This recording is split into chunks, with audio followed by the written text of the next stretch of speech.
BNP তার fundamental জায়গা থেকে সরে যাচ্ছে মাননীয় স্পিকার। শুধু জামাত ইসলাম ৭২-এর বিরোধিতা করেছে বলে কি বিএনপি এখন আওয়ামী লীগের পজিশনে চলে গিয়েছে? আমাদের জানা নেই মাননীয় স্পিকার। ৭২-এর সংবিধানের বিরোধিতা করেছেন বদরুদ্দিন উমর, ৭২-এর সংবিধানের বিরোধিতা করেছেন মাওলানা ভাসানী, ৭২-এর সংবিধানের বিরোধিতা করেছেন কমরেড মুজাফফর আহমেদ, ৭২-এর সংবিধানের বিরোধিতা শত শত মুক্তিযোদ্ধারা করেছেন মাননীয় স্পিকার। ফলে এই ৭২-এর সংবিধানকে বাতিল করার একটা সুযোগ আমাদের যে এসেছিল ১৯৭৫ সালের সিপাহী জনতার বিপ্লবের মধ্য দিয়ে। জিয়াউর রহমানের এটা একটা ঐতিহাসিক ভুল বলবো মাননীয় স্পিকার, তার প্রতি সম্মান রেখে, যে আমরা সেই সময় সেই অপরচুনিটি মিস করেছি। আমরা একটা গণপরিষদ দিয়ে নতুন সংবিধান করতে পারি না, এবং এই অপরচুনিটি আমরা এই ২৪০০ মিস করেছি এবং এখনো করতে যাচ্ছি মাননীয় স্পিকার। মাননীয় স্পিকার,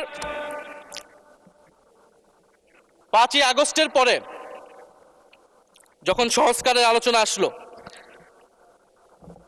বৈষম্যবিরোধী ছাত্র আন্দোলন তাদের পক্ষ থেকে আমরা বলেছিলাম আমরা নতুন সংবিধান চাই বা সংবিধান পুনর্লিখন চাই। বিএনপি বলেছিল তারা নির্বাচনের মাধ্যমে ক্ষমতায় যেতে চায়। ফলে ৫ই আগস্টের পর থেকে রাস্তা দুটি আলাদা হয়ে গেছিল মাননীয় স্পিকার। তখন আমরা একটা মধ্যপন্থায় আসলাম যে আমরা সংস্কারে আসি। সেই জায়গা থেকে সংস্কার কমিশন ঐক্যমত, সেখানে আলোচনা হলো। এখন সাংবিধানিক সংস্কার পরিষদ করার কথা গণভোটে বলা হলো। এখন বিএনপি সেই জায়গা থেকে সরে গিয়েছে। এখন বিএনপি যদি সেই জায়গা থেকে সরে যায়, আমাদেরকে পূর্বের জায়গায় ফেরত যেতে হবে মাননীয় স্পিকার। সংবিধান পুনর্লেখনের দাবি আমাদেরকেও জানাতে হবে। তারা যদি ৭২-এর পক্ষে এরকম অটল অবস্থানে থাকে। জুলাই সনদ নিয়ে অনেক কথা হয়েছে মাননীয় স্পিকার। জুলাই সনদ, জাতীয় জুলাই সনদ, আমরা যেদিন স্বাক্ষর হয়েছিল, আমরা জাতীয় নাগরিক পার্টি সেদিন স্বাক্ষর অনুষ্ঠানে যাইনি মাননীয় স্পিকার, এবং পরবর্তীতে আমরা স্বাক্ষর করেছি বলা যায় না, আমরা সেখানে আমাদের কমেন্টটা দিয়ে এসেছিলাম মাননীয় স্পিকার।